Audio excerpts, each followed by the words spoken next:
Good morning friends. இன்றைக்கி நம்ம முட்டை குழம்பு வைக்க போகிறோம். அதுக்கு பொரியல்லையே மிக்சியில் போட்டு அரைச்சி எடுத்துக்கலாம். அதோட கொஞ்சமாக வத்தல் பொடி போட்டுக்கலாம்.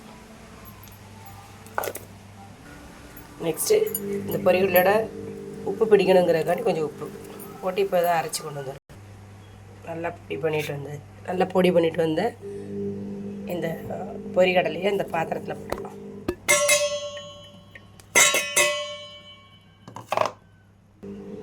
இப்போ இந்த பொரிகடலை பொடியில் இந்த முட்டையெல்லாம் உடச்சி ஊற்ற போகிறோம். முட்டையை உடச்சி ஊற்றி வச்சு இப்போ நல்லா மிக்ஸ் பண்ணிடலாம்.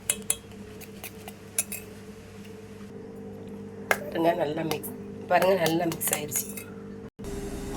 இந்த பொரிகடலை முட்டை மிக்ஸை இந்த மாதிரி தோசைக்கல்லில் ஊற்றி அப்படி இல்லாட்டி இட்லி குக்கரில் வச்சு அவிச்சு எடுத்துக்கலாம்.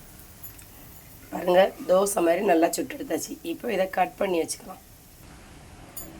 பாத்திரத்தில் எண்ணெய் ஊற்றி எண்ணெய் காஞ்சதும் கடுகு,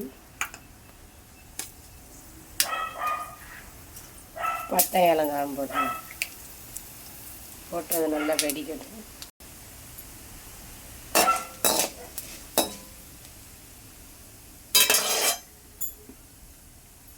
இப்போ வெங்காயம் போட்டு வதக்கணும். வெங்காயம் போட்டு நல்லா வதக்கணும். வெங்காயம் நல்லா வதங்கட்டும். வெங்காயம் வதங்கினதுக்கப்புறமா தக்காளி, பச்சை மிளகாய் ஊற்றலாம்.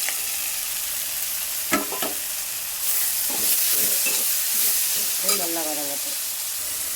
பாருங்கள் தக்காளி, வெங்காயம், பச்சை மிளகாயெல்லாம் நல்லா வதங்கிடுச்சு. இந்த ஸ்டேஜில் நம்ம எடுத்து வச்சுருக்கிற மஞ்சள் பொடி, வத்தப்பொடி, மல்லிப்பொடி, கறி மசால் பொடி இது எல்லாத்தையும் போட்டலாம்.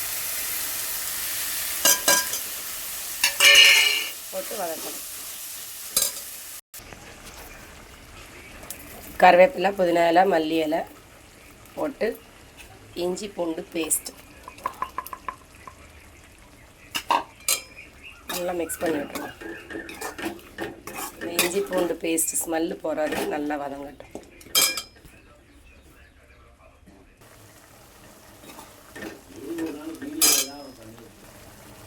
இப்போ இந்த ஸ்டேஜில் கேக்கு மாதிரி நல்லா அழகாக அப்படி வெட்டி வச்சுருக்கிற அந்த பொரிகடலை முட்டை தோசையை அதில் போடணும்.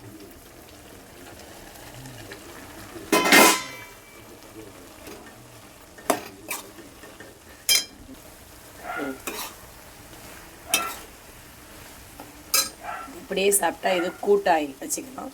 இல்லை தேங்காய் அரைச்சி ஊற்றி குழம்பாகவும் ஆக்கிக்கலாம். இப்போது முட்டை குழம்பு ரெடி ஆயிடுச்சு. அடை முட்டை குழம்பு ரெடி ஆகிடுது.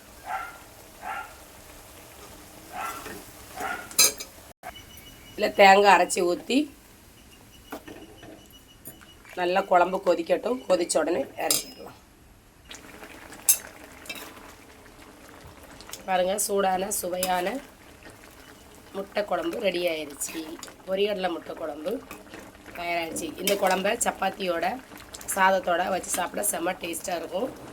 இந்த வீடியோ உங்களுக்கு பிடிச்சிருந்தால் லைக் பண்ணுங்கள், ஷேர் பண்ணுங்கள், சப்ஸ்கிரைப் பண்ண மறந்துடாதீங்க ஃப்ரெண்ட்ஸ். தேங்க்யூ.